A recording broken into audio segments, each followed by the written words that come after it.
chilling story inspired by a real haunting, the Smurl family haunting. This eerie account spans over a decade and remains one of the most debated and documented cases of supernatural activity. The Smurl family haunting, 1974 to 1989. The Smurl family, Jack, Janet, and their 4 daughters, moved into a duplex in West Pittston, Pennsylvania in 1974. Initially, they were excited to make the house their home, but soon, their dream turned into a nightmare. The beginning of the haunting strange odors. The family began noticing foul smells, rotting flesh and sulfur that filled the house, particularly in the evenings, but no source could be found. Electrical malfunctions. Appliances would turn on and off on their own, and strange banging noises echoed through the walls. At first, the Smurls chalked it up to the house being old.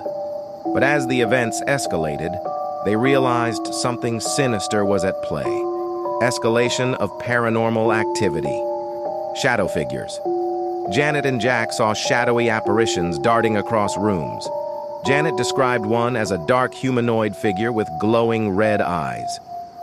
Physical assaults. The spirit grew more violent. It shook beds, slapped family members, and even physically attacked Janet. She was dragged out of bed by her ankles on several occasions. Demonic presence. At night, guttural growls and hissing sounds would reverberate through the house.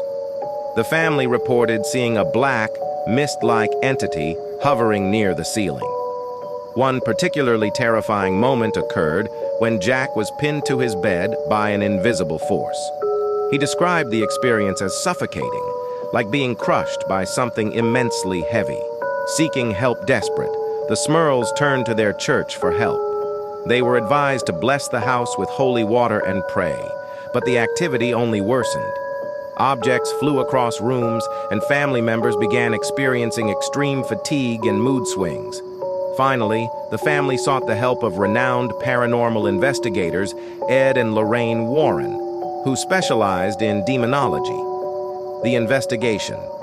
The Warrens conducted a series of investigations and concluded that the house was plagued by a powerful demonic entity. Lorraine, a clairvoyant, claimed to see multiple spirits in the house, including a young girl, an elderly woman, and an inhuman entity.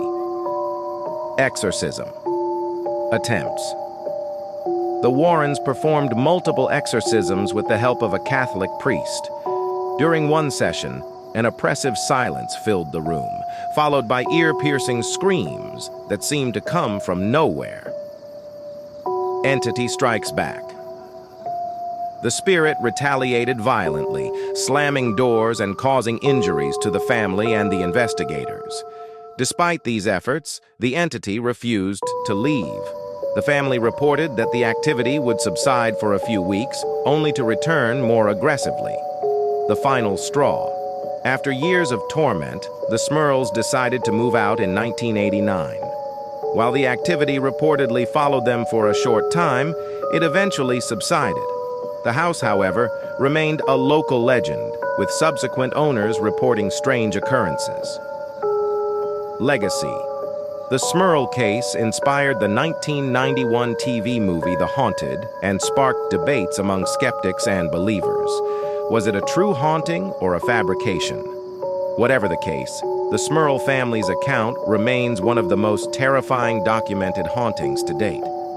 If you visit the property today, locals still whisper about its dark history and the eerie feeling that lingers around the house.